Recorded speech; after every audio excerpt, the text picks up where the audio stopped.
El juzgado 75 penal municipal con función de control de garantías, siendo las 6:54 de la noche del 8 de abril, del 9 de abril del 2014, reanuda la audiencia que corresponde al Código Único de Investigación 11-001-60.028-2013-01-396 y al número interno 213675.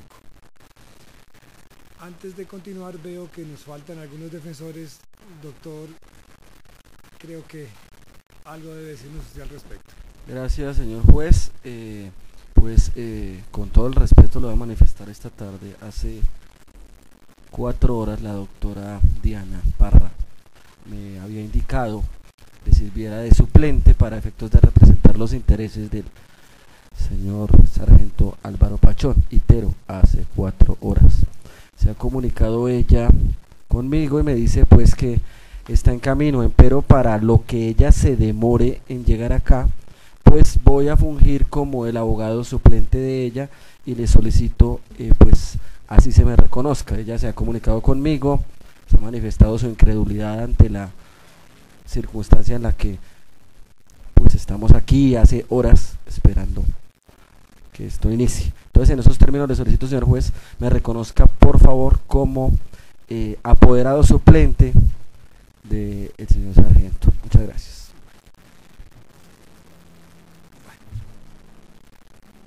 Doctora. Muchas gracias, señor juez. Esta defensa también tiene que manifestar que a las 6 de la tarde se retiró el doctor John Rodríguez por compromisos de orden académico que él ya tenía establecidos y pues había esperado 2 horas a iniciar esta audiencia, pero pues por las razones que todos conocemos no se había logrado. En razón a eso me pidió que asumiera como abogado suplente del señor Edwin Fernández. Le pido a usted que me reconozca como tal. Ante la petición de los defensores, son reconocidos como suplentes de sus coequiperos, si así le puedo llamar a los dos. Entonces, continuamos con esta audiencia y tendría el uso de la palabra el doctor para que sustente su recurso de apelación que ha interpuesto, doctor. Muchas gracias. En el libro de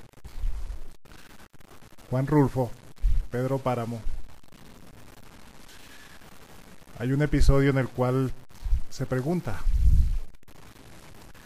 ¿qué es ese ruido?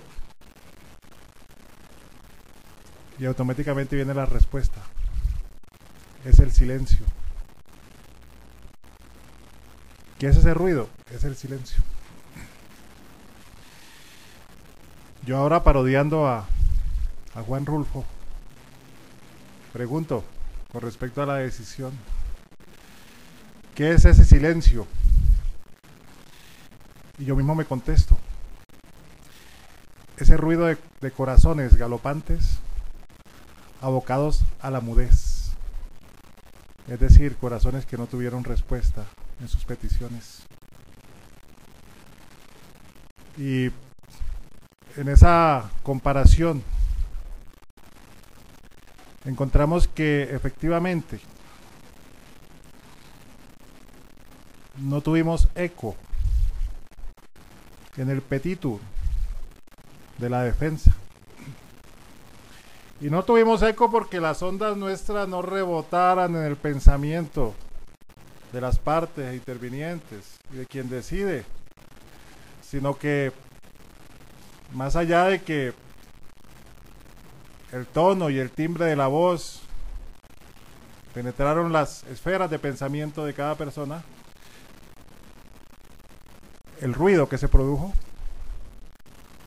fue precisamente el silencio. Y les voy a demostrar por qué. Y les voy a demostrar por qué motivo también gran parte de ese ruido y gran parte de ese silencio se refieren a situaciones que hay que aclarar aquí ahora, en este momento, basados en la providencia que ha resuelto este recurso. Para ello tenemos que hacer un análisis jurídico del artículo 308. Y el artículo 308 como canon de procedimiento, como forma de llegar a tomar una decisión, como ese camino que estableció el legislador para que se resolvieran situaciones, nos dice varias cosas que no se pueden leer de manera aislada, sino concatenadas, y que tienen que analizarse con un sentido común.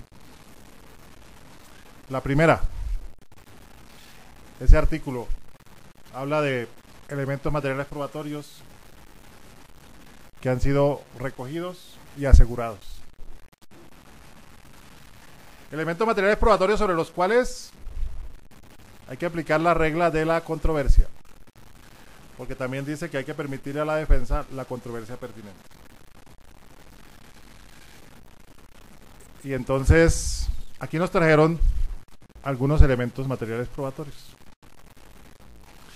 Pero más adelante dice ese canon: información legalmente obtenida. Y eso nos obliga a mirar un poco hacia atrás. El informe que elaboraron los investigadores contiene información que no fue obtenida legalmente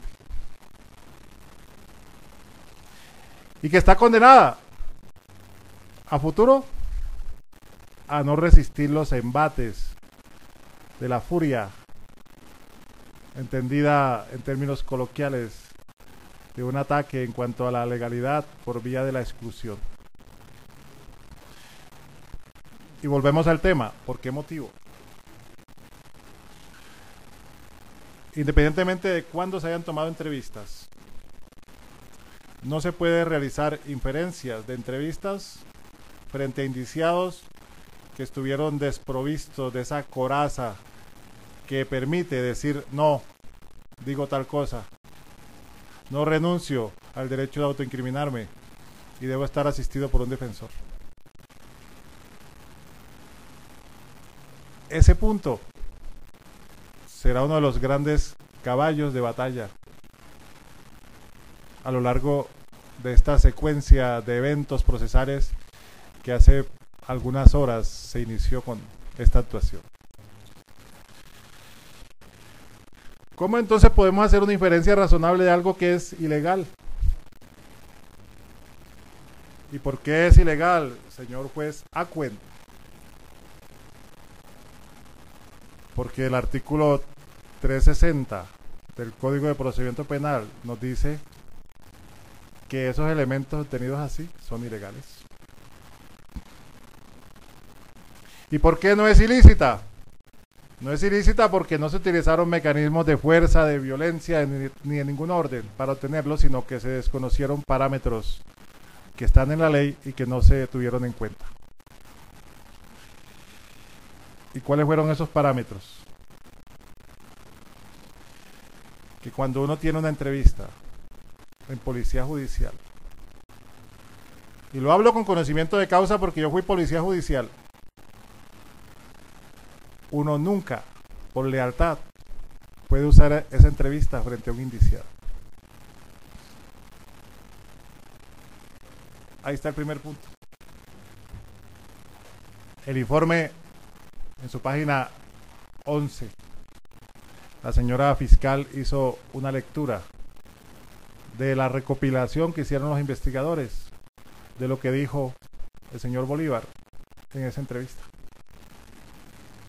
Inferencia razonable de lo ilegal, de lo no controvertido, de la no advertencia. Pero peor aún, más allá de eso, los investigadores de la DIJÍN, señor juez Acuen, ingresaron a un terreno complejo que se llama estudio de patrones de conducta, es decir, una evidencia comportamental. porque la misión que tuvieron fue determinar si el actuar de las personas en ese proceso estuvo sometido a la ley y a la Constitución. Vaya compleja situación. La evidencia comportamental en Colombia nace en el artículo 251 del Código Adjetivo. Se dice que se puede hacer una investigación y llegar a autores y partícipes a través de patrones de conducta que se encuentran en archivos de policía judicial. Y esto puede entenderse no solamente en archivos de carácter delictual, sino también en archivos que se tienen de procesos en los cuales hay actuaciones de personas. Y bajo esa consideración, cuando uno le dicen, mire si estas personas actuaron bien o mal, tiene que ser un equipo interdisciplinario, como lo existe en la Fiscalía General de la Nación, que se llama Unidad Especial de Comportamiento Criminal, que se dedica a perfilar. Y lo que hizo la DIJÍN aquí fue perfilar equívocamente. Pero más allá de eso, señor juez Acuen, hablando de ese artículo 208, estas personas se pasaron de la barrera legal por ese lado y por otro, porque tomaron un camino de calificar conductas, tomaron el camino de realizar juicios de responsabilidad penal y tomaron el camino de hacer un trabajo que no les correspondía como policía judicial. ¿Y cuál fue ese camino? Fulano de tal cometió tal delito. Y usted mira o mirará, señor juez Acue, al leer ese elemento de convicción, que lo que se está haciendo es un juicio valorativo de responsabilidad penal. Para un policía judicial no es válido. Ni siquiera es válido para los peritos. Con mayor razón, no va a ser válido para los investigadores. Ese puede ser un elemento legalmente obtenido. Y aparte de eso, la matriz, el núcleo sobre el cual giran esos átomos que movieron la creatividad de los investigadores, estaba precisamente en una fusión equívoca que los llevó a una explosión de cosas más allá del borde de sus límites, es decir, más allá de las fronteras de lo que permite la ley. Entonces no era, señor juez, encargado de dilucidar este aspecto polémico, el camino para utilizar información legalmente obtenida.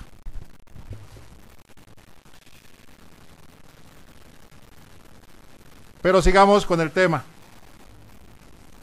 Se habló de la necesidad y se habló de la obstrucción a la justicia, pero nunca se dijo con qué herramientas, con qué situaciones, bajo qué parámetros el señor Bolívar estaba en condiciones de llegar a obstruir la administración de justicia. No porque tenga el apellido Bolívar podemos decir que iba a sacar la espada que usó de pronto quien en el pasado llevaba su nombre para llegar al fondo, abrir las llaves, las cerraduras y para meter presión en las conciencias. Eso es imaginativo. Eso de que obstruye la justicia de manera abstracta no se puede permitir acá.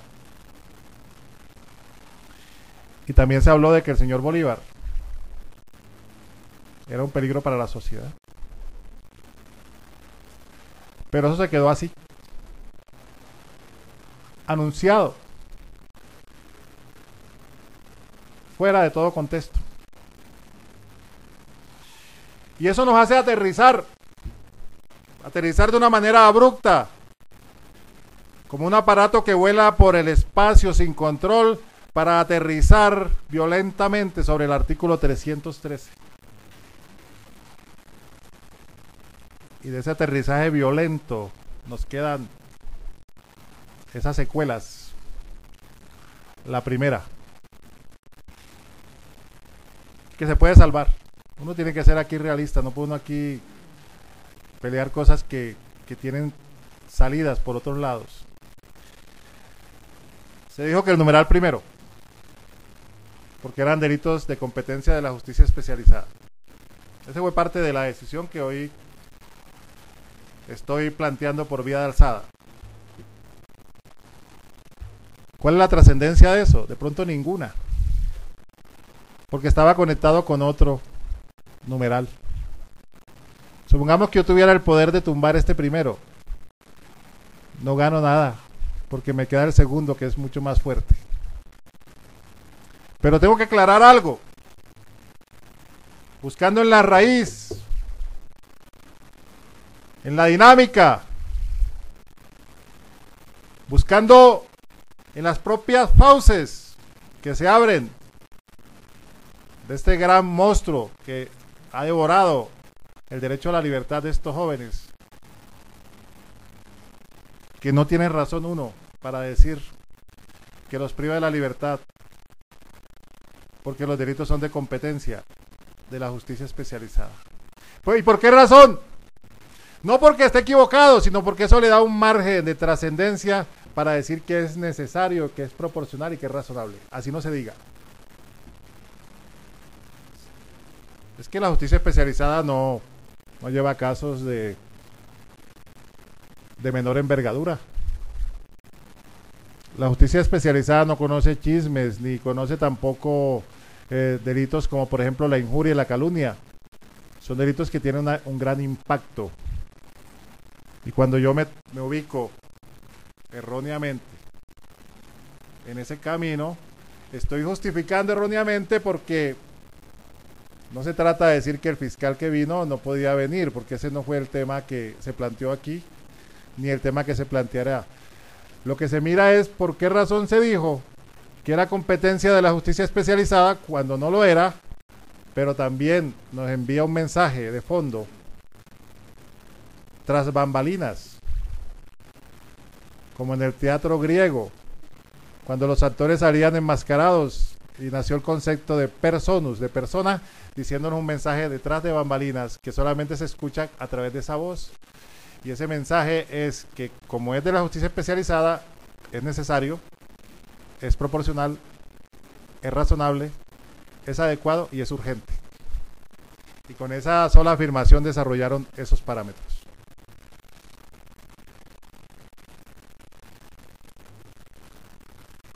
Está bien, ¿me puedo equivocar?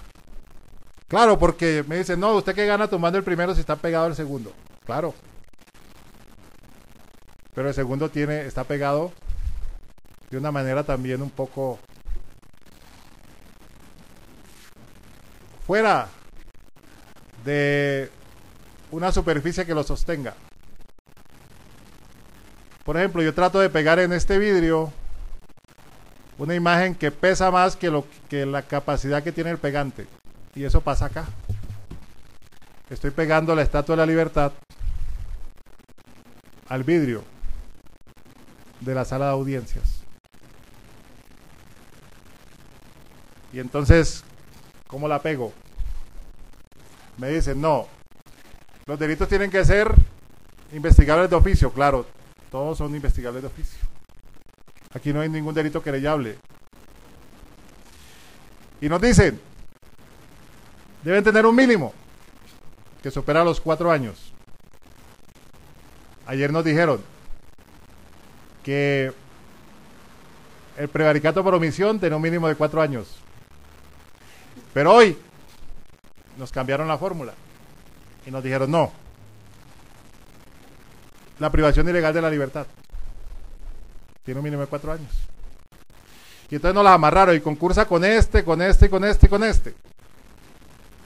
Cuando lo correcto era que el más grave concursara con los demás. Aquí alteraron el orden. ¿Cuál era el más grave? Era precisamente la falsedad ideológica en documento público, que era la matriz para que concursara con los menos graves. Pero ese no es un problema. El problema es otro. El problema es que a mí me dijeron aquí que al señor Bolívar se le iba a enviar a prisión porque había cometido una privación ilegal de la libertad, y solo por esa razón, no por las otras.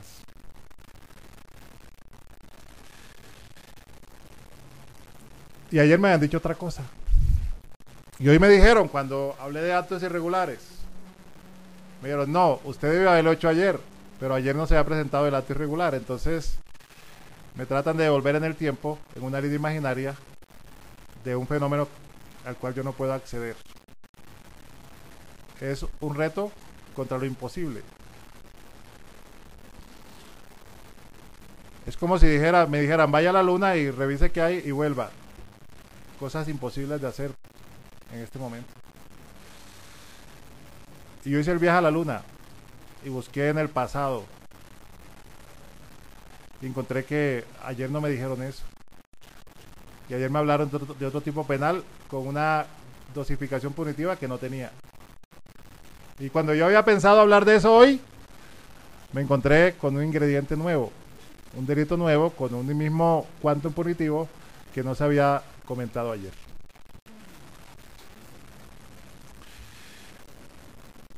Y entonces yo acudí a una figura que se denomina corrección de actos irregulares. Y el hecho que haya acudido y me la hayan negado no quiere decir que no pueda hablar ahora. Yo acudí allá por vía distinta a la que estoy acudiendo ahora. No soy repetitivo. Ni lo voy a tratar de ser tampoco. Pero ahora por vía de alzada viene la siguiente pregunta. Para el señor juez Acquet, en un estado social, democrático, de derecho, que va camino, en teoría, yo dije que en el año 4000, a ser un estado constitucional. ¿Será que un juez de conocimiento, un juez penal del circuito, corrijo la palabra, con funciones de control de garantías de segunda instancia, podrá ratificar una decisión de primera instancia cuando nos dijeron que era competencia especializada y no es cierto, y cuando nos dijeron que el señor Bolívar va por una situación de privación ilegal de la libertad y que las otras no se van a tener en cuenta para esta medida? Así, ahora, pocas horas después de que yo termine, vendrán voces a decir que como hay delitos que tienen mayor cuanto punitivo, eso justifica lo que pasó, y no puede justificar. Porque lo que quiso decir el señor juez Acuo era que la inferencia razonable que tuvo en cuenta para que el señor Bolívar se le ratificara su decisión y no prosperara la reposición era justamente porque la inferencia razonable apuntaba hacia una privación de la libertad como elemento que lo convenció y no de los otros elementos que apuntaban hacia otros tipos penales. Y bajo esa óptica se puede ratificar una decisión de esta naturaleza.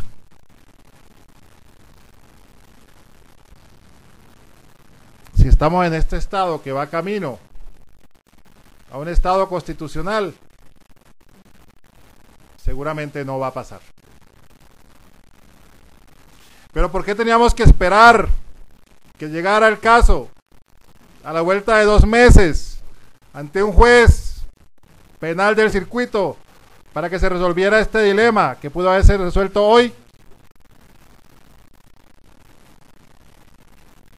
No es justificable, no es razonable, no es proporcional, no es adecuado frente a un derecho tan sagrado como es la libertad. Que no estamos hablando de otros derechos. Estamos hablando del derecho a la libertad. Y ese derecho a la libertad se vio menoscabado cuando las palabras, que son la exteriorización del pensamiento, manifestaron una concreción de un fenómeno que tiene implicaciones jurídicas.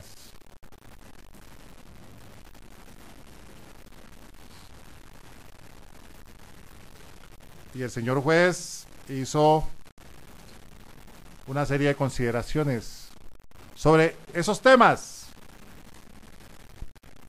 que yo los tengo aquí copiados y sobre los cuales voy a hablar. Aquí se ha criticado a la policía de vigilancia, inclusive a la policía judicial. Y se han dicho cosas con relación al procedimiento, con relación al tema que el señor juez tocó, el tema más fuerte, la privación de la libertad, que no corresponden a la realidad. El señor juez dijo, no estamos aquí mirando el procedimiento que se hizo con el señor Omar Mateus. Estamos mirando también el procedimiento que dejó de hacerse cuando se hizo la aprehensión del señor Omar Mateus. Y entonces tenemos que hablar para poder entrar en un contexto. ¿Qué es policía judicial y qué diferencia tiene con policía de vigilancia? Para poder resolver este pequeño dilema. Policía judicial es una función que tienen entes estatales para apoyar a la administración de justicia, y en ese ejercicio de esa función dependen funcionalmente de la Fiscalía General de la Nación. Y para desarrollar este concepto tenemos que preguntarnos, bueno, ¿y la policía de vigilancia qué? Y tenemos que mirar que hay 4 grandes funciones de policía judicial: funciones permanentes especiales, funciones transitorias y funciones supletorias. Luego, cuando la policía de vigilancia está sola en un lugar donde hay un delito y no hay policía judicial, la policía de vigilancia tiene funciones de policía judicial. Eso no se ha mirado acá. Y la policía de vigilancia realiza el procedimiento y recopila elementos y llega con un informe que se denomina informe de captura en flagrancia, cuando es una captura. Y es un informe, señor juez, que está ceñido a un formato que diseñó la Fiscalía General de la Nación, desarrollando el artículo 213 del Código de Procedimiento Penal a través del acta 053 del 13 de mayo de 2005 y que se denomina Manual de Policía Judicial. ¿Sabe qué dice el formato en las 10 rayas que tiene para colocar la circunstancia de modo, tiempo y lugar de una captura? Dice, escriba las circunstancias de la captura de manera cronológica y concreta. Pero eso tiene una razón. ¿Y cuál es la razón? Que la Fiscalía no cumplió como Fiscalía. Porque cuando se recibe el informe ejecutivo, que está en el artículo 205, y cuando se recibe el informe de captura en flagrancia, ¿cuál era el deber de la Fiscalía? Y ahí lo dice el 207. Aquí dejaron de cumplir los deberes muchos entes, muchas personas, y le quieren cargar solamente a la policía de vigilancia y a la policía judicial que estuvo en este caso. Recibido el informe, el fiscal ratificará los actos de investigación.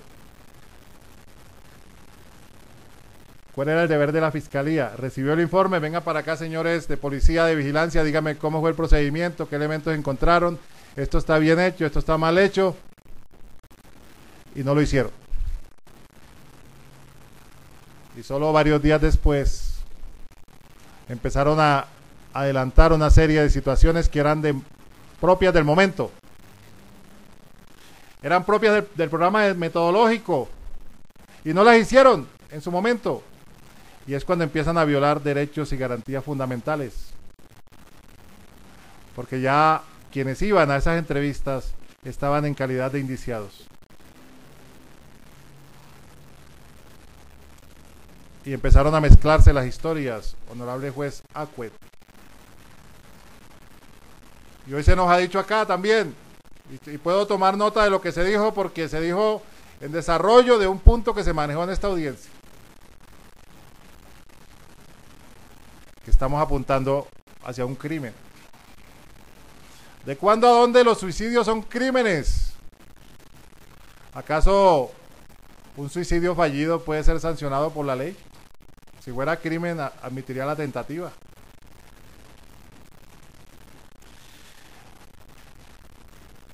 Y bajo esas consideraciones, bajo esos criterios, tenemos que explicar al señor juez Acuen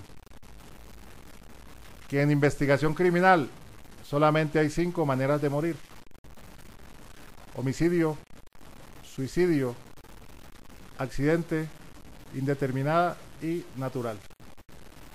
Y cada una de ellas tiene una forma de verse, de interpretarse, y tiene algunos elementos de convicción que permiten llegar a ella. De que no se diga aquí, para confundir más esta situación ya confusa, que estamos frente a un crimen, cuando la pérdida de la vida hasta este momento y la realidad concreta es que como manera de morir es suicidio. Pero entonces, ¿cómo se tratan de mezclar las historias? Por eso es que a mí me toca hablar de toda la historia, porque las historias se mezclaron y no me salgo del tema. Porque cuando aparece un cuerpo sin vida, no importa la manera, llega un primer servidor público a la escena. Y ese primer servidor público a la escena se denomina primer respondiente. Y luego llegan unos investigadores y llegan unos peritos. Y ya la policía de vigilancia ha hecho una labor de vecindario. Y luego se complementa. Y este episodio aislado del otro procedimiento no puede endilgarse como responsabilidad ni al patrullero Bolívar ni a ninguna otra persona.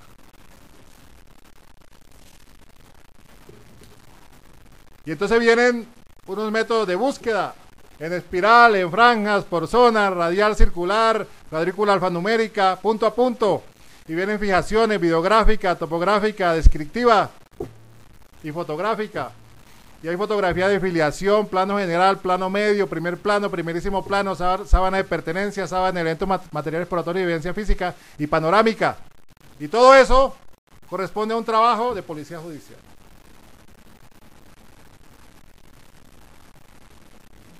Pero aquí todo se mezcló. Y el patrullero Bolívar quedó metido en esa secuencia de eventos en los cuales se manejó equívocamente un concepto de líneas de tiempo. La línea de tiempo es son los pasos que diseñó Cronos para determinar esa secuencia gradual con el cual van pasando momentos sobre este planeta Tierra y se miden de tal manera. Pero esos momentos están asociados a un espacio determinado y aquí totalmente se desconoció. Y terminaron hablando de otras cosas. Y terminaron hablando de correas y hablando de la ausencia de impresiones dactilares y de muchas cosas que lo que hicieron fue enredar esta situación. Y para corroborarle, señor juez, lo que dije al comienzo, que hay una situación irregular de los investigadores de la SIJIN en ese informe que ha motivado esta aprehensión, es que el artículo 251 determina que hay muchas maneras de identificar personas o individualizar. Habla de la carta dental, de perfil genético, habla de las impresiones dactilares, de la sangre, del semen, de la composición de cabellos, vellos y pelos, que no voy a diferenciar en qué consiste cada uno, de la caracterización de voz, de la comparación de escritura manual, de técnicas de redacción y estilo, de patrón de conducta, inclusive de las huellas dejadas al caminar y correr. Y ese patrón de conducta, señor juez, del artículo 251, fue el que tomaron en cuenta los investigadores. equívocamente, porque para llegar a ese patrón de conducta se requiere un equipo experto que analice todos los puntos del conocimiento, todas las esferas del saber, en aras de determinar esos patrones de conducta.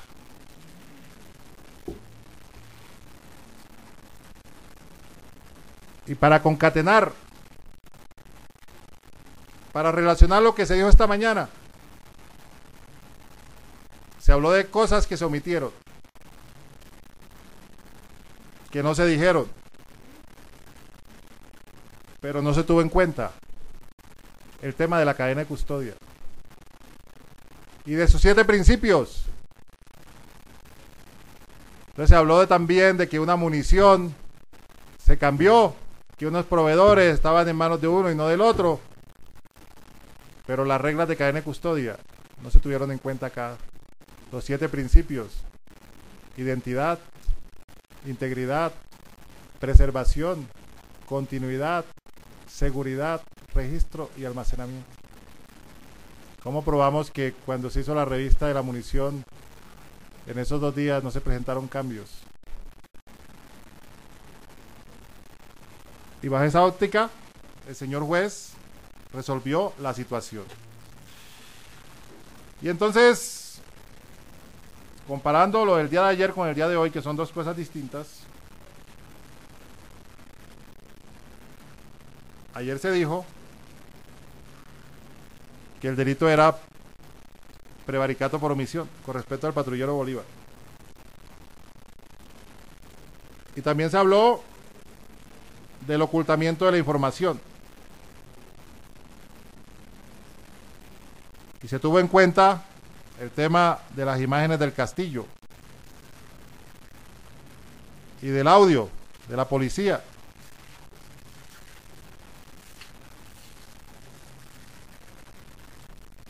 Y que los policías le ocultaron el hecho sin justificación alguna.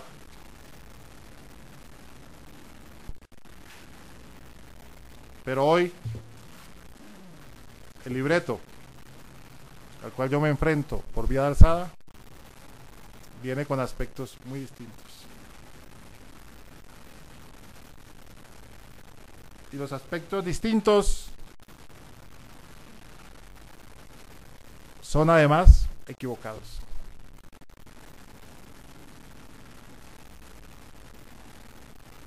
Cuando uno se equivoca, debe corregir su error.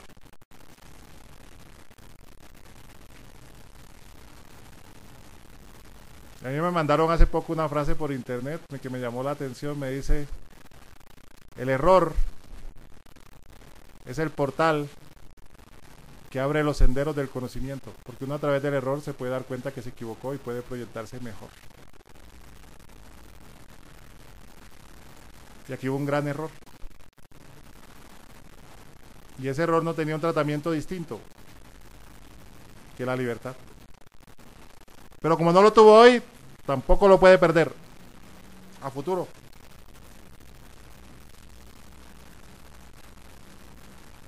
Entonces el señor juez nos habló de hechos y acciones del procedimiento de captura de Mateus Alarcón.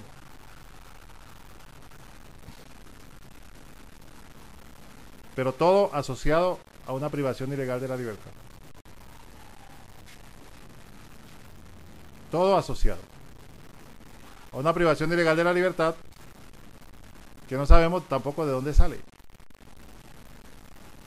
Porque si al señor Mateo lo capturaron, no había privación ilegal de la libertad. Porque de todas maneras, en gracia de discusión, tuviera lo que tuviera, estaba en flagrancia. Y la discusión era otra, distinta. Y a la otra persona que lo acompañaba, la persona que después resultó sin vida, no se le puede hablar de privación ilegal de la libertad. Porque ya habíamos dicho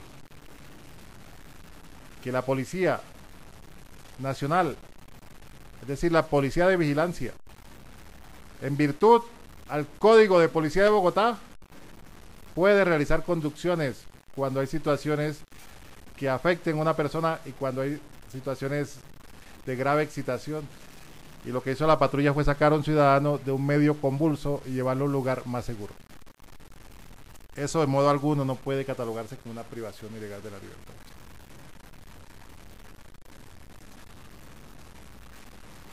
Código de Policía de Bogotá. La conducción. Y el señor juez habló de circunstancias y eventos que rodearon el procedimiento. Y dijo, tales como haber privado la libertad a Restrepo Barriga, corroborado por los equipos de video. Yo pregunto, el señor César Eduardo Bolívar, y aquí está la gran equivocación que se presentó hoy. El señor César Eduardo Bolívar tuvo que ver con ese traslado de una cuadra del señor Restrepo Barriga. Si ello fue así, ¿por qué no le imputaron entonces el tipo penal de privación ilegal de la libertad? Porque aquí fue imputado por vía de juez de control de garantía, no por vía de la fiscalía. Extrañamente. Por vía de error también, además, porque yo entiendo que el señor juez no puedo asegurar que actuó de mala fe. Pero hubo un error. Y los errores cuestan en este sistema, en el otro, en esta vida y en la otra también, porque uno se los cobran allá arriba. Si es creyente, tienen un listado de errores.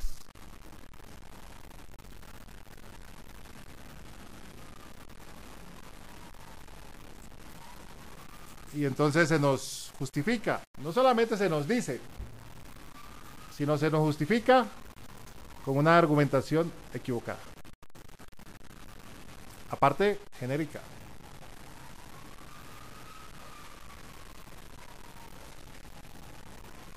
Se habló también del requerimiento para la entrega del maletín y documentos del occiso. Pero también se dijo, es que el señor Bolívar únicamente lo vamos a mantener en esta situación por la privación ilegal de la libertad. Porque el tipo penal de prevaricato por omisión se discute en otro escenario. Palabras más, palabras menos, se dijo eso.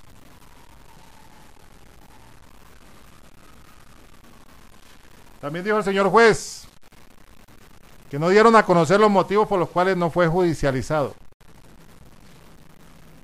¿Cómo se van a dar los motivos de algo que no se ha hecho? Es que tenemos que estar allá en el sitio y mirar. Tenemos que mirar las incidencias de un policía en la calle, en las noches bogotanas. Aquí lo vemos fácil, todos. Aquí rajamos, aquí nos rasgamos las vestiduras, pero allá es otro cuento. Y allá donde ocurrió el evento, es donde precisamente se miran las situaciones concretas que vive un policía.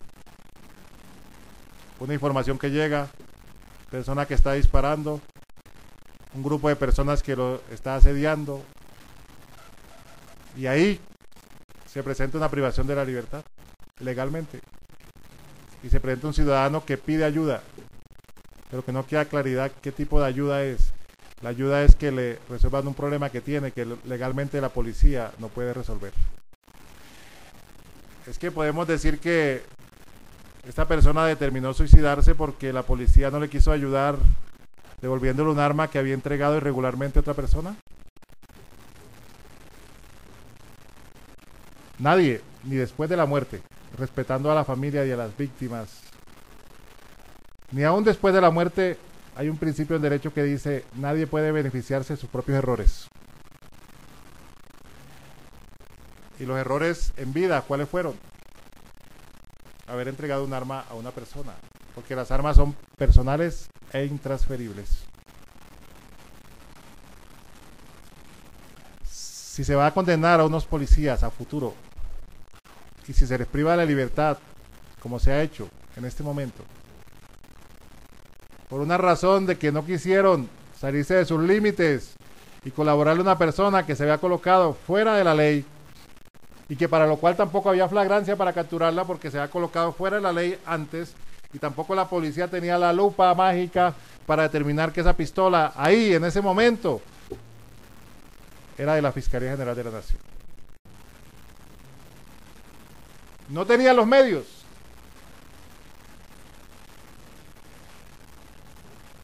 Entonces, ese aspecto que seguramente le causó malestar al señor Restrepo Barriga, que lo incomodó, porque el video no nos dice claramente qué era lo que estaban hablando, y ahí no podemos especular. Es precisamente un detonante mezclado con el licor y con el amor, como dije en pasada oportunidad, para tomar una decisión que es propia, única, exclusiva de cada ser humano y que no tiene sanción penal. Manera de muerte hasta aquí, en este momento, en esta noche, en lo que estamos discutiendo acá, no en lo que la Fiscalía se imagine ahora o lo que pretenda hacer después. Lo que estamos discutiendo es unos elementos materiales probatorios, unas conductas que están extrañamente asociadas a un suicidio, que no es un tipo penal.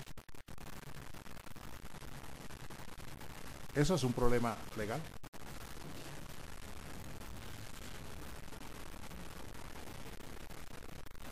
Y aquí se habló para justificarlo del patrullero Bolívar. Yo no sé si esto será verdad o será mentira, pero eso fue lo que dijo el señor juez, que genera desconcierto que el día de los hechos la señora madre del occiso se presentara ante un oficial y que éste le contestara con algunas palabras X, Y o Z.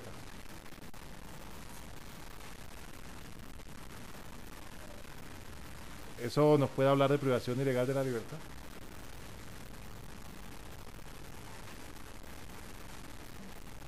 Si un oficial de policía trata mal a un ciudadano o cualquier policía, ¿cuál es la sanción que hay? Pues una sanción disciplinaria. No podemos ponerle a todo un tinte penal, ni convertir cada actuar humano en un delito. Y entonces buscamos cada acción y le buscamos el equivalente en el Código Penal. Y eso es lo que se ha hecho acá. Se ha buscado todas las posibilidades para que todo encuadre dentro de un tipo penal. Y cuando uno busca eso, lo va a encontrar.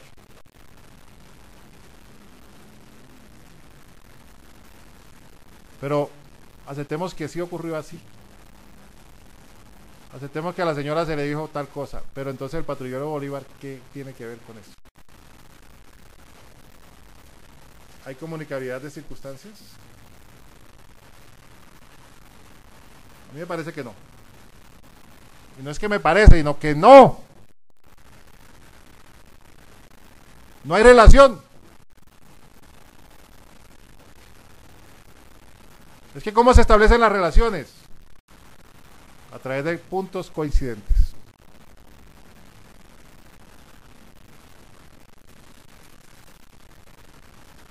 Y el señor juez analiza entonces el artículo 308 en su providencia.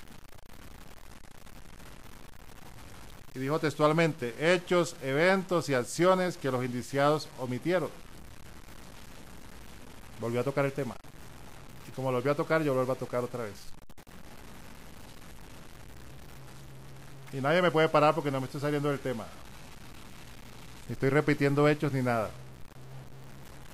Y estoy en ejercicio de un derecho y de un tiempo. Esperé 4 horas para hablar 2 y las voy a hablar. Y si no me alcanza las 2, tienen que darme el ejercicio del derecho de defensa para llegar a 3. Pero yo tengo que aclarar todos estos puntos. Hechos, eventos y acciones que los indiciados omitieron. Todos los indiciados. Genéricamente. Bolívar, Santander, Anzoátegui, todos los próceres, todos los indiciados, todos. Para no dar nombres y no de pronto decir que le estoy tirando a alguien y que estoy estableciendo una defensa sobre las cenizas de otros. No, yo no hago eso nunca. De Bolívar, Santander, La Pola, todos hicieron lo mismo. No hay diferenciación.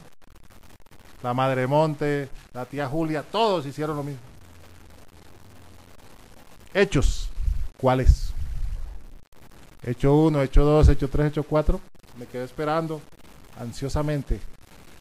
Y solamente recuerdo que en mi interior aparecía esa frase parodiada de Juan Rulfo, que es ese silencio. Y yo me decía yo mismo, es el ruido de corazones que se ven abocados precisamente a la mudez, a que no le digan nada. Y el silencio también es una acción, pero en este caso la acción fue de quien falló a nivel de estas dirigencias primigenias que se llaman la audiencia de precisamente de imposición de medidas de aseguramiento. Eventos. ¿Qué es un evento? Una cosa que inicia de una manera, se desarrolla en el tiempo y en el espacio y termina en X forma. ¿Cuáles fueron los que hizo el señor Bolívar? Frente a la privación ilegal de la libertad, que fue lo que aquí le resolvieron.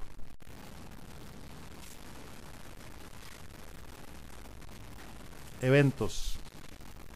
Eventos de los que hacen en el castillo de noche, shows mediáticos. Esos son eventos anunciados. Hay privados, hay públicos, hay unos que se hacen para 2 personas, para 4, para 5. Eso no nos importa acá, pero sí son eventos.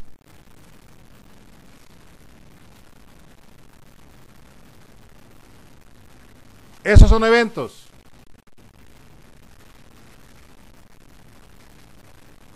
Pero ¿cuál evento? Correlación. La privación ilegal de la libertad, que fue lo que se manejó hoy, realizó el señor Bolívar. Yo me quedé esperando evento 1, evento 2, evento 3 y solamente me contestaba la voz del silencio. Y yo me preguntaba esta mañana, ¿qué es ese silencio? Pues, y de pronto en medio de la locura que produce estar aquí varios días sentado, me contestaba una voz y me decía, es ese ruido que produce cuando usted no le contesta nada de lo que pide. Y así debe ser en el amor, en todos los aspectos de la vida humana. Si uno pide algo y se lo niegan, uno siente el vacío. Es que ni siquiera nos dijeron gestualmente que teníamos la razón, ni siquiera con los gestos. Acciones. Yo me quedé esperando, acciones. Acción 1, acción 2, acción 3, acción 4. Y me preguntaba, ¿cuál es el silencio? Y entonces, ya en medio de un poco el sueño que también le da a uno en estas audiencias, había una voz que me decía, el silencio es el ruido que usted tiene por dentro porque no le han resuelto nada. Y yo hasta le contesté también a la voz interiormente, le dije, usted tiene razón, voz que me está ayudando, que aquí no me han resuelto nada. Entonces yo pregunto ahora, y pregunto hacia el futuro, porque aquí estamos preguntando hacia el futuro, no aquí, porque aquí no nos resuelven nada, tampoco después de que yo termine, nada se va a resolver. Lo hecho está, y van a ir a prisión. Esto que estamos hablando es hacia el futuro, porque hubo una reforma que anteriormente se hacía ante el juez que iba a resolver, ahora se hace antes y se le llevan allá los audios para que él escuche. Si es que escucha. Porque si no escuchan aquí en vivo, yo a veces temo de que allá en la soledad de un CD metido en un computador, habrá cosas más importantes como el tinto, la charla, que de pronto afecta la escucha. Y yo me quedé esperando cuáles fueron los hechos, los eventos y las acciones que cometieron. Ese es el espíritu que está hablando a mí, que está moviendo también las cosas acá. Para que den cuenta que sí existe esa fuerza. Para que el señor juez Acue no me diga que yo estoy loco hablando de voces interiores. Y mire, señor juez, ¿cómo? Aquí se nos dijo algo que fue genérico.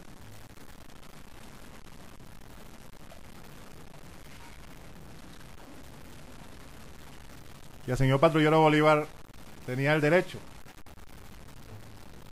Y las autoridades tenían el deber de decirle sus hechos, sus eventos y sus acciones fueron tales.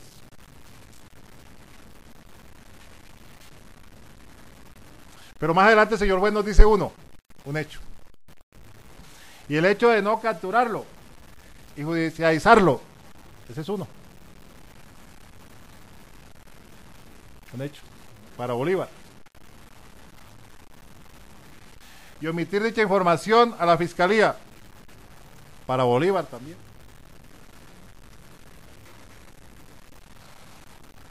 Pero esos hechos nos los dijeron no para justificar. Mire qué ironía de la vida.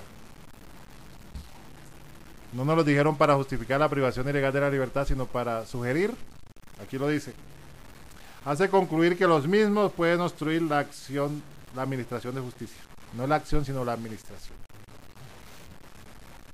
O sea que no nos contaron los hechos, los eventos y las acciones, sino que nos contaron solamente dos pedacitos. Y esos dos pedacitos no sabemos si son hechos, eventos o acciones, ni tampoco sabemos la diferencia entre uno y otro tampoco. Pero asimilemos que las dos cosas que nos contaron son hechos, eventos y acciones. Pero esos hechos, eventos y acciones, señor juez, no nos los contaron para demostrarnos que se había infringido una norma penal, sino que estábamos presuntamente metidos en el mundo de una norma procesal, que era la que hablaba de la obstrucción a la justicia. Y volvemos al tema. ¿Dónde está la prueba? ¿Dónde está el elemento de convicción que nos permita sugerir que, como lo dice la norma, que nos permita probar aquí, por lo menos de manera indiciaria, que efectivamente van a obstruir la justicia? El legislador es claro. Tiene que haber unas circunstancias concretas. Y no fue lo que la persona hizo, sino lo que hizo después de lo que hizo presuntamente. Es que aquí hay una gran equivocación. Es que como el tipo penal dice que omitir es malo, entonces como omitió va a seguir omitiendo. No. Si la persona omitió en un momento, si la persona tuvo una acción en un momento, un evento, un hecho, lo que se mira procesalmente es si ha realizado hechos posteriores que permitan inferir que esa persona puede obstruir la administración de justicia, probados, o por lo menos a través de los elementos de convicción que sean viables. Estuve esperando y nada. Nuevamente la voz del silencio. Y nuevamente el cuento de Juan Rulfo, el tema, ¿qué es ese ruido? Es el silencio. Y frente a lo mismo lo repito porque tengo que repetirlo porque son cosas distintas, con la misma forma de razonar, que es mía, particular, y que si no tiene nada de jurídico no importa, pero está relacionada con un hecho jurídico.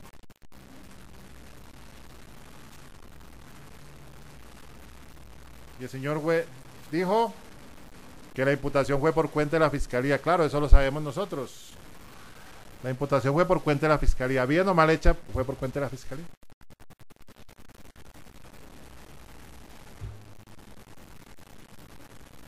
Una imputación con el mayor respeto por la Fiscalía General de la Nación. Desordenada. Descontextualizada.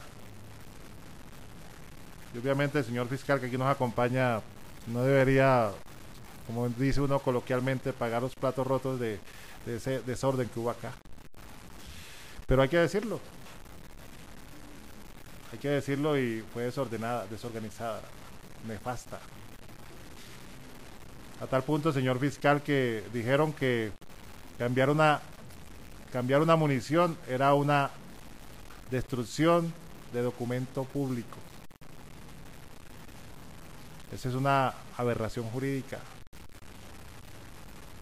Eso es falta de masturbar la mente para que las ideas se eyaculen. Eso falta. Porque no se pensó en que las ideas fluyeran. Y trajeron aquí cosas por traerlas, de muchas formas. Y el señor juez también se refirió a las entrevistas.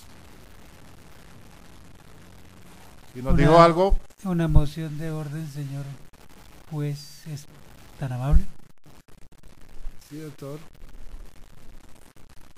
La fiscalía en la oportunidad pasada con el anterior defensor y ahora reitera lo mismo. Aquí se está fundamentando una apelación contra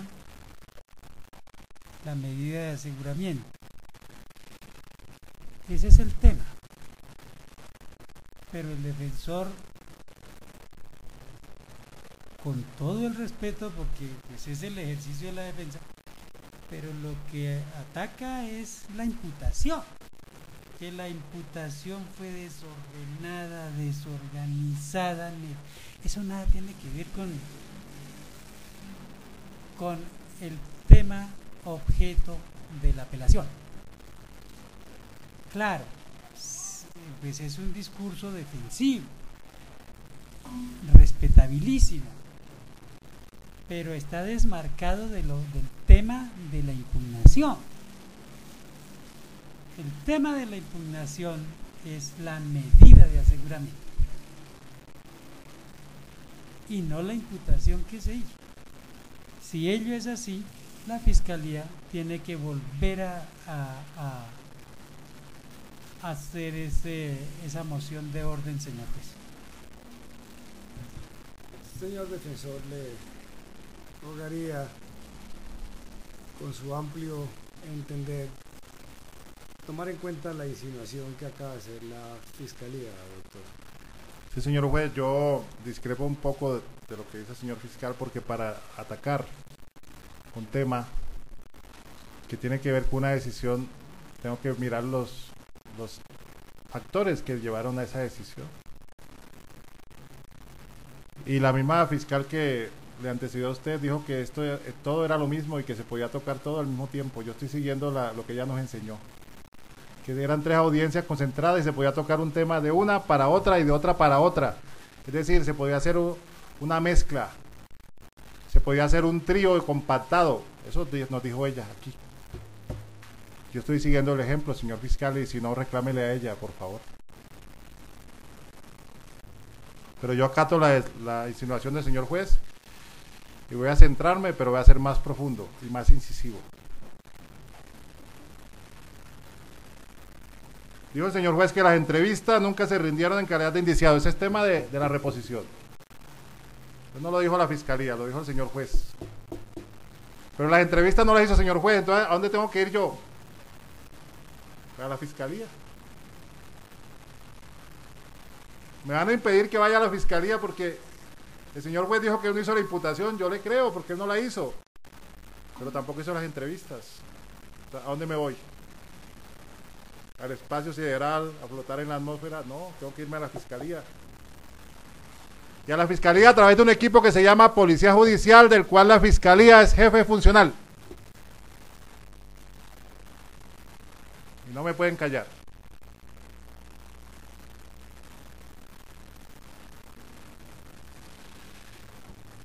Y entonces, señor juez, usted dijo algo muy importante e interesante.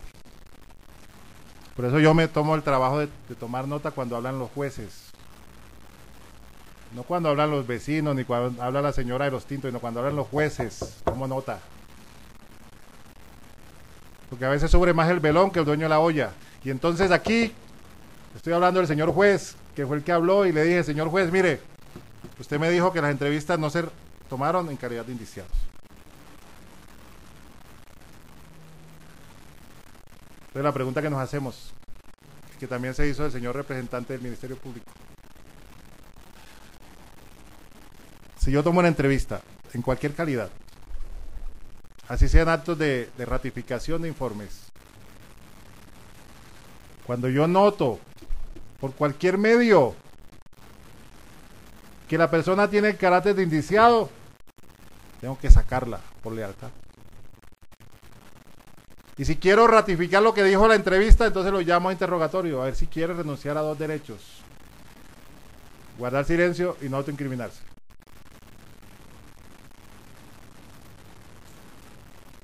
Y llamo a un abogado. Si no tiene, oficio a la defensoría. Aquí está la gran falla de esta investigación. Pero el señor juez lo dijo y no resolvió nada. O sea, lo dijo y se quedó así. Me alcanzó a emocionar porque yo pensé, va a resolver el problema de la ilegalidad de la entrevista. Y me quedé con una emoción frustrada. Y seguramente esta noche no dormiré con esa frustración porque me quedé corto. Yo. Pero más corto se quedó quien tomó la decisión.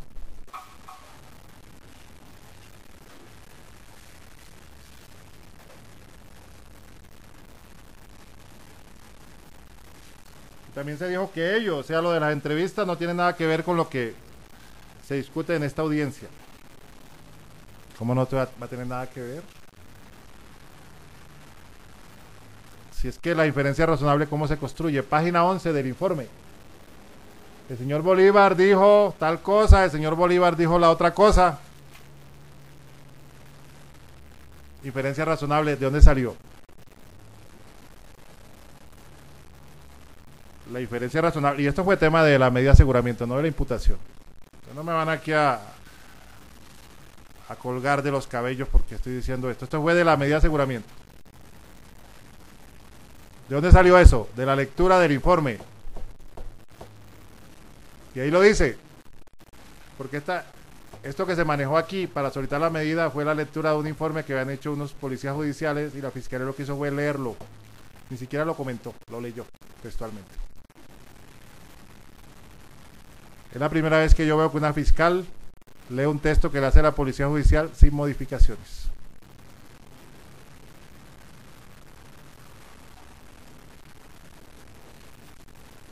Y el señor juez dijo algo muy interesante.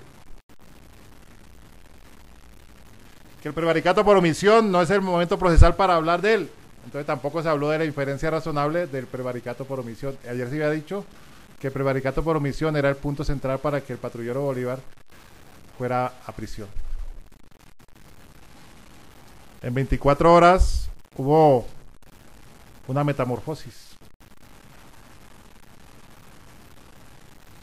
En 24 horas se transformaron los eventos. Y en 24 horas esa mutación cambió a otro evento distinto.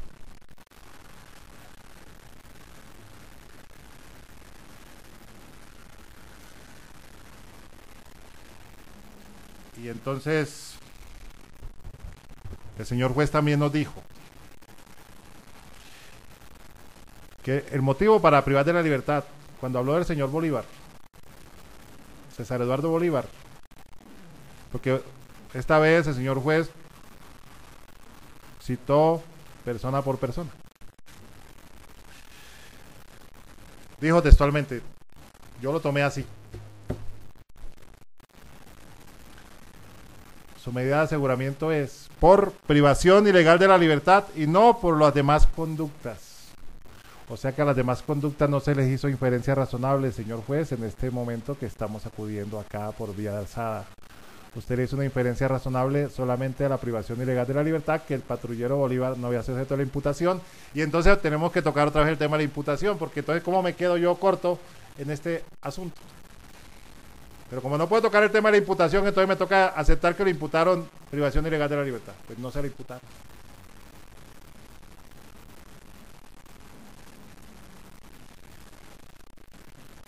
Privación ilegal de la libertad y no a las demás conductas. Entonces, regresemos simbólicamente al 308. Si a mí me dicen eso, ¿sobre qué se hizo la inferencia razonable? Sobre eso.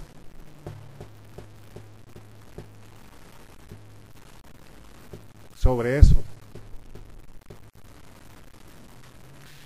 ¿Qué produce mezclar aceite con aceite? Pues más aceite. ¿Qué nos dio la fórmula que nos planteó el señor juez? Eso. un solo tipo penal que fue el que se analizó.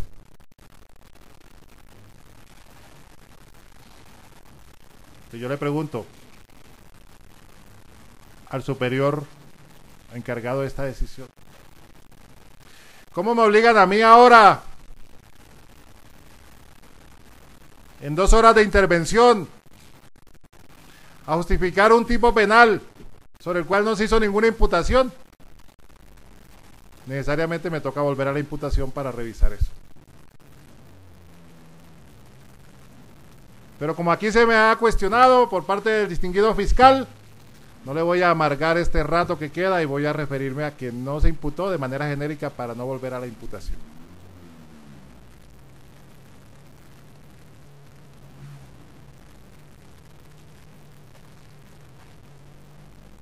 Entonces voy a ser más concreto. La Fiscalía no solicitó la medida de aseguramiento al señor Bolívar. Y aquí tengo por qué la solicitó. Tengo por acá escrito. La Fiscalía solicitó medida de aseguramiento por prevaricato por omisión, falsedad ideológica en documento público, peculado por apropiación, destrucción, supresión, ocultamiento de documento público. ¿Y por qué la Fiscalía no solicitó la medida de aseguramiento contra el patrullero Bolívar por privación ilegal de la libertad? No sé por qué será, porque no puedo hablar de la imputación. Por alguna cosa se le olvidó. Perdió la memoria la Fiscalía. Y entonces no solicitó la medida de aseguramiento por eso. 4 cosas. Y los jueces en Colombia en este sistema no pueden tomar decisiones sobre algo que no se ha pedido. Entonces vuelvo al tema y aterrizo la idea. La Fiscalía General de la Nación solicitó la medida de aseguramiento por 4 tipos penales, menos la privación ilegal de la libertad. Y me pregunto yo, ¿y cómo se resuelve con privación ilegal de la libertad? Pues yo no tengo la respuesta. ¿Quién la tiene? No sé.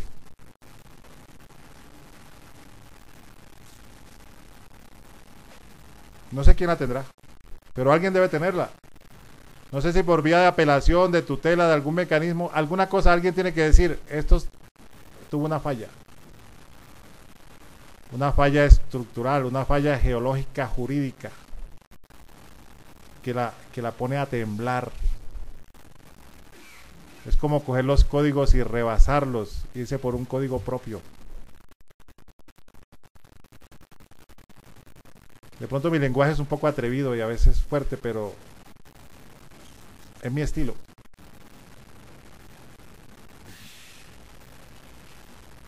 Y entonces, sobre esta nueva afirmación que hizo el señor juez, esta mañana se me dijo lo siguiente: usted en el día de ayer no dijo eso, por lo tanto perdió la oportunidad de decirlo ahora. Señor juez Acuen, yo no tengo capacidades adivinatorias. Yo he intentado adivinar el futuro y no he podido. He ido a muchos sitios a ver si me enseñan y no he podido aprender. Por lo tanto, yo no puedo saber lo que va a pasar mañana. Yo no pude adivinar que el patrullero Bolívar de un día para otro le iban a cambiar la figura del tipo penal. Qué tristeza para mí no ser adivino. No tengo bolas de cristal. Ninguna.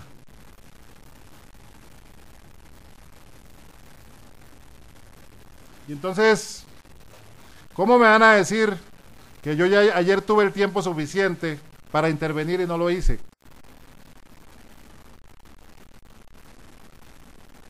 Palabra textual.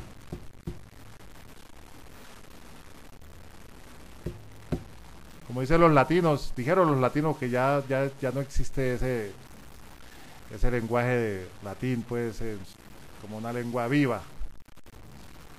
Scripsi, lo escrito está. Aquí lo escribí. Recuida la oportunidad para intervenir. Ayer tuvo el tiempo suficiente y no lo hizo.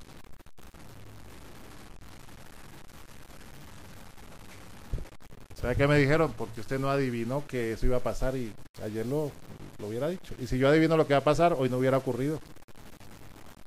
Qué ironía de la vida. Pero ¿sabe por qué es más irónico, señor juez Acuen? Porque está un señor allá sentado. Y apenas termine esta audiencia, va a salir con una boleta. No de libertad, sino de remisión. Con un delito por el cual no se necesitó una medida. Irónico.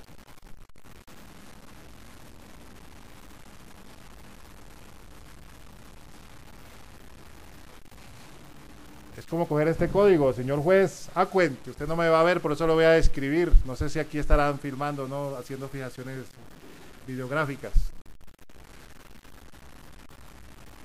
Dentro de poco apretaremos este código con fuerza y saldrán las lágrimas de la familia Bolívar aquí lamentándose de que el derecho de este código no sirvió para garantizar el derecho de su hijo.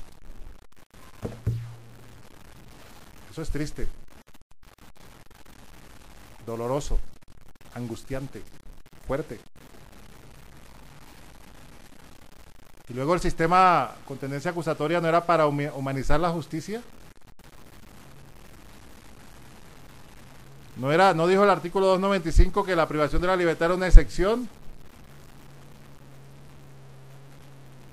Y esta es la excepción, llevar un patrullero a prisión con un delito por el cual no solicitó la medida, no importa que los otros delitos hayan sido objeto de solicitud. Pero es que el delito por el cual se le resolvió la inferencia razonable no había sido objeto de una petición, que hay que entenderlo. Y yo sé que por ahí me van a atacar más tarde, porque en eso sí trato de adivinar un poco lo que va a pasar. Me van a decir, es que la falsedad en documento público ideológica tiene un número en meses que llega a 80. Y que porque también tiene más de 4 años, tiene derecho a que se le mande a prisión. Pero entonces la inferencia, ¿dónde estuvo? No hubo inferencia sobre eso. Y si no hubo inferencia, no puede haber tampoco decisión sin inferencia. Entonces quitemos el 308 y arranquemos de tajo a mandar a la gente para la cárcel de una. Como tejetos. Vaya para la cárcel ya. Esa no es la solución que planteó el Estado colombiano.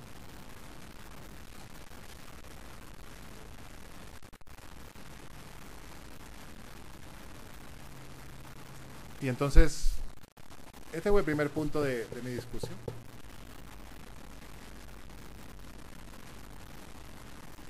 Pero hubo un punto en el cual no hubo discusión porque no se me resolvió, que es el tema de la sustitución. Y sobre ese punto es que voy a hablar ahora, en este momento.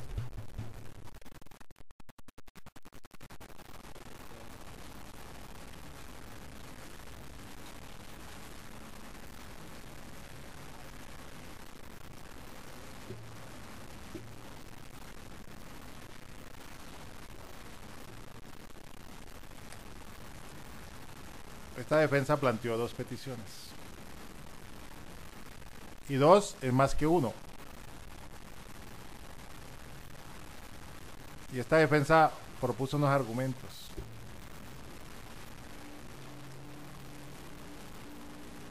Pero las voces de esta defensa no tuvieron eco.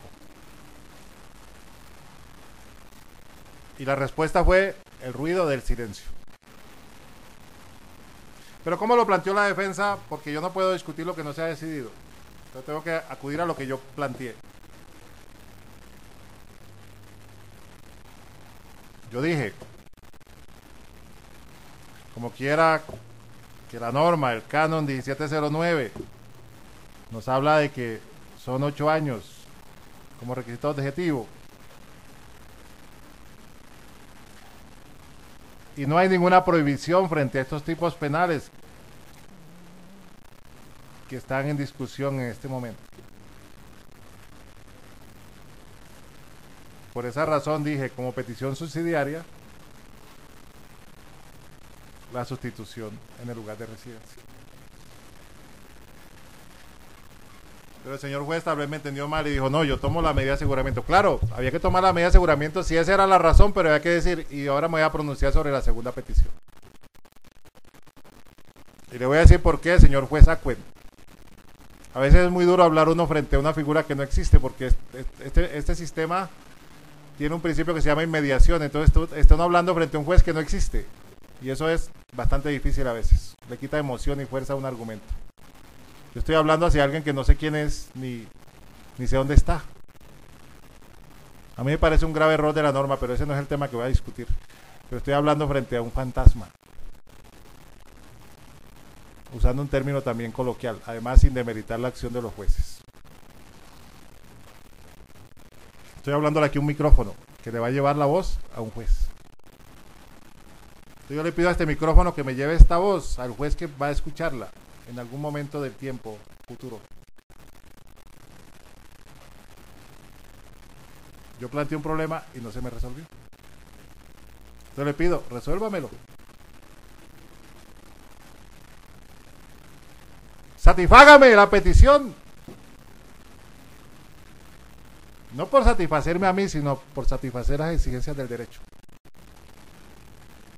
Porque nadie ha dicho que no se puedan hacer peticiones contradictorias y por eso una es principal y otra es subsidiaria.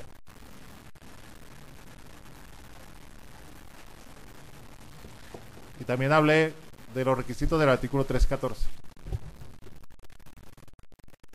Y hablé de numeral primero, que se podía precisamente sustituir siempre y cuando se cumplieran los fines constitucionales.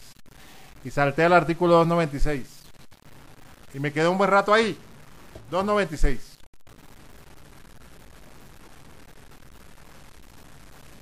Y hablé de la obstrucción a la justicia, hablé de todos los contenidos que tiene el 296.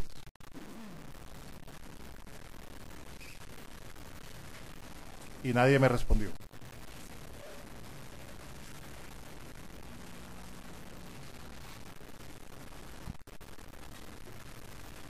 Yo me siento muy triste por eso. Es como si los derechos y garantías hubieran desaparecido.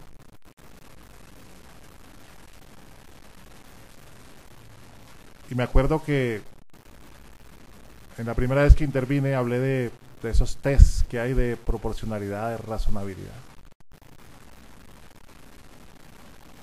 Y pienso que he perdido el tiempo estudiando tanto en mi vida, haciendo un doctorado que nada me sirvió porque no fui capaz de justificar que eso era así.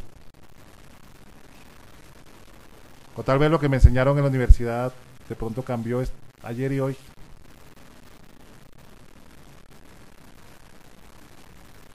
Porque no he tenido respuesta.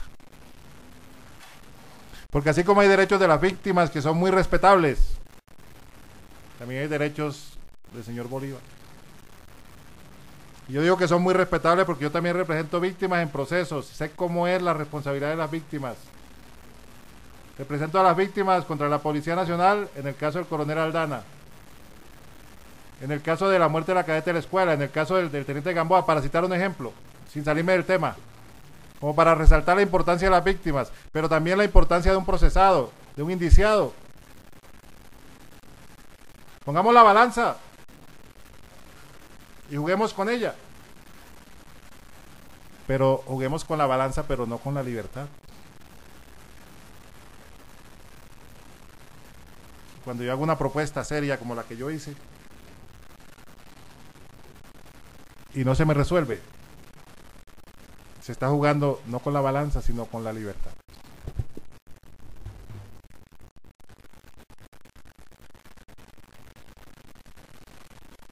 Yo le pido al señor juez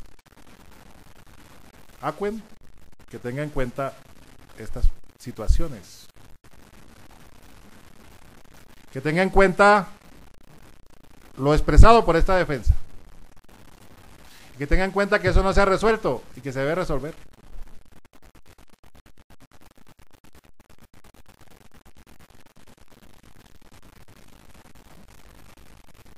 Pero como siempre, tengo que decir que no he hecho la petición principal que debo hacer. ¿Y cuál es la petición principal?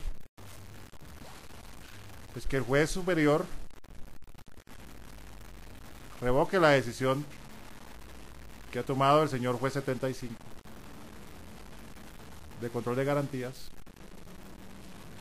y como consecuencia de ello no se imponga medida de aseguramiento al señor César Eduardo Bolívar,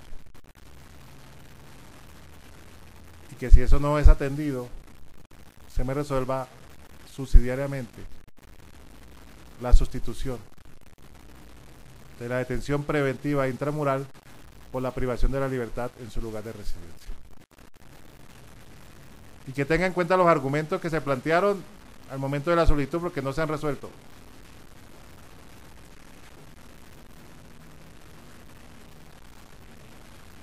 Eso es lo que yo estoy pidiendo.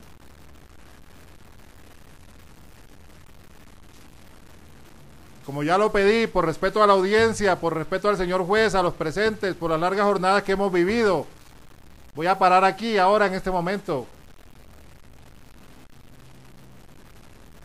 Pero reitero que antes de parar, aquí se ha cometido una gran injusticia y una gran falla a nivel jurídico, que el superior de quien tomó la decisión debe resolver. Y debe resolverlo favorablemente como corresponde al petitum de quien hoy lleva el uso de esta palabra y que con quien hoy funge como peticionario. Ojalá sea así, porque de no ser así, este código seguirá llorando, porque yo no lloro cuando algo me sale mal, pero el código llora porque se lamenta de que lo que aquí le colocaron en la práctica se vuelve una burla. No importa que sea Legis, que sea cualquier marca, este código llorará. Yo le pido al señor juez Acuen, para cerrar mi intervención, que resuelva favorablemente, para que no solamente los códigos no lloren ni se lamenten como entes inanimados, sino que ese llanto de los códigos no se transmita por esa misma situación a los seres humanos que son víctimas de este tipo de eventos. Muchas gracias. Señoría, solicito permiso para salir un momentico a tomar aire y dejo de suplente, si usted me permite. Doctor, bien pueda. Gracias.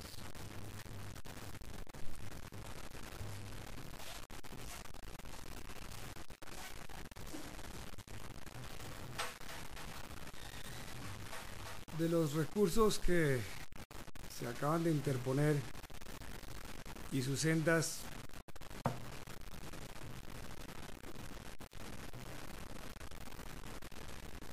argumentaciones por parte de los recurrentes, le corro traslado a la Fiscalía, doctor.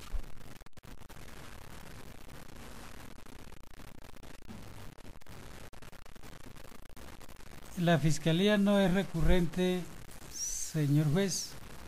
Agradece mucho su traslado. Quiere hacer algunas precisiones absolutamente puntuales en orden a que por lo menos sean escuchadas por quien deba resolver las impugnaciones, a las que me referiré de manera genérica así. La Fiscalía acude a la virtud de los jueces en aras de que se decante el discurso. Y es que el discurso tiene su referente en la apelación a la argumentación del juez de primera instancia sobre la medida de aseguramiento. Ese es el tema objeto de impugnación. Sin embargo, de todas las intervenciones de los apelantes, advierte la Fiscalía que abordan temas de responsabilidad penal de los imputados. Y el tema de la responsabilidad penal de los imputados es objeto del debate. Hasta ahora lo que se debate aquí en la impugnación es la fundamentación judicial para proferir la medida, ergo la discusión sobre responsabilidad penal en estricto sentido no es el tema de la decisión objeto de impugnación, como tampoco lo son los diferentes juicios que hicieron los señores defensores sobre la legalidad de la evidencia. Algunos de ellos discuten que las pruebas fueron legal o ilegalmente aducidas. Ese no es tema de discordia en sede de apelación de la medida de aseguramiento. De suerte que el juez debe decantar estos temas y debe también llamar la atención a los impugnantes en aras de hacerles notar que si bien son temas importantes, son objeto de debate en instancias posteriores, pero no exactamente en la impugnación a la medida de aseguramiento. También proponen juicios sobre recaudo probatorio, juicios sobre la competencia, y en esto me refiero específicamente al señor defensor de Jorge Eliezer Hernández Suárez. El tema es importante, pero no es tema al que se contrae la impugnación de la medida de aseguramiento. De suerte que lo que yo invito al juez es a que decante el discurso y haga un llamado de atención en ese punto. Ese no es tema sobre el que va a resolver el ad quem en este momento. Habrá que esperar a ver, señor defensor,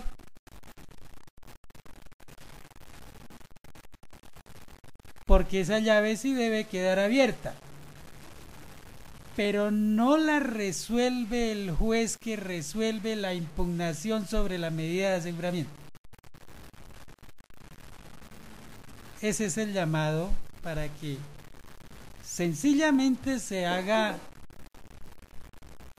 un soslayo de esa discusión que no le corresponderá a este juez que va a resolver la impugnación de la medida. El señor defensor de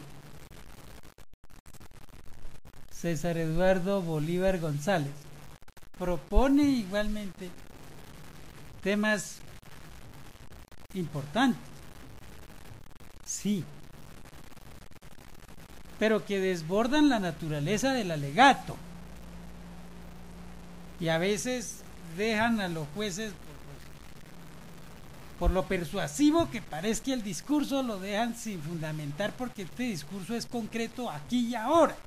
Se está discutiendo la legalidad se está impugnando la decisión de una medida de aseguramiento de detención preventiva en establecimiento de reclusión a la luz del artículo 307, literal A, numeral primero, que fue la que profirió el juez del contexto de las imputaciones dadas.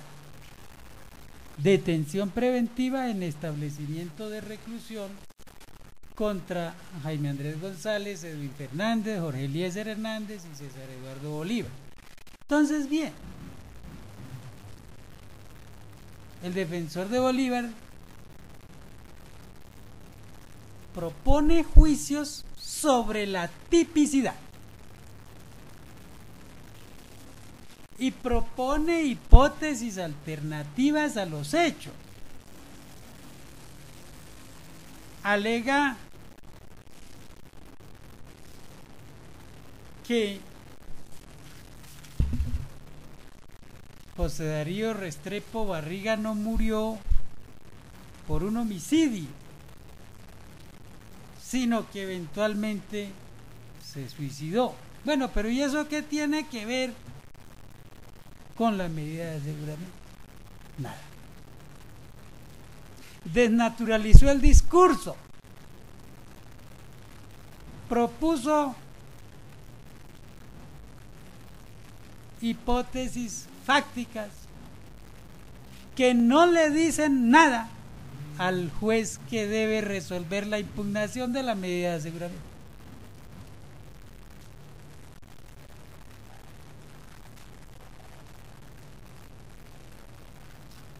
Pero son hipótesis válidas, son hipótesis alternativas válidas, pero no es este el momento para proponer.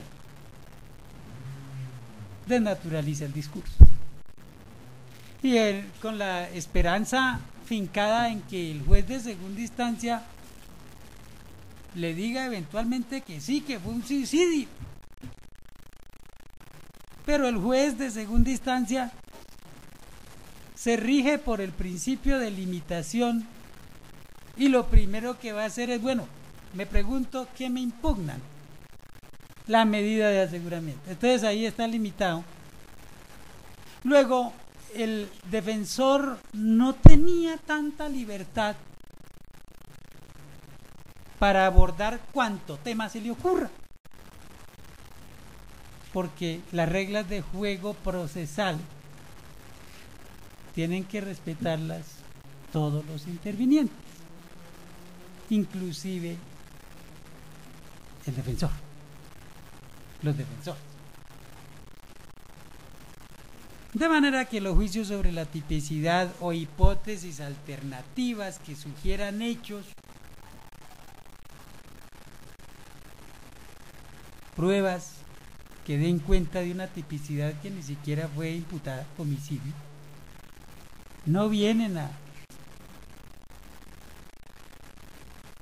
no son pertinentes para proponerse en el objeto del debate.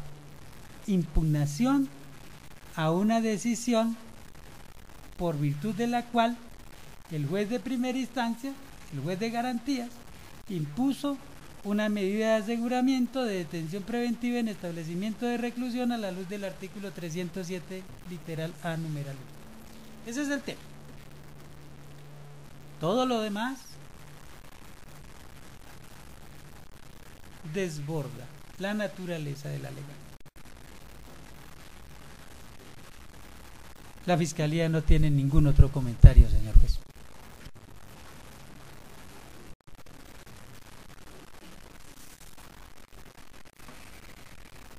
De acuerdo a la solicitud que han hecho los defensores y el procurador con respecto a su recurso de apelación debidamente sustentado, el despacho concede estos sendos recursos de apelación ante el superior en el efecto devolutivo,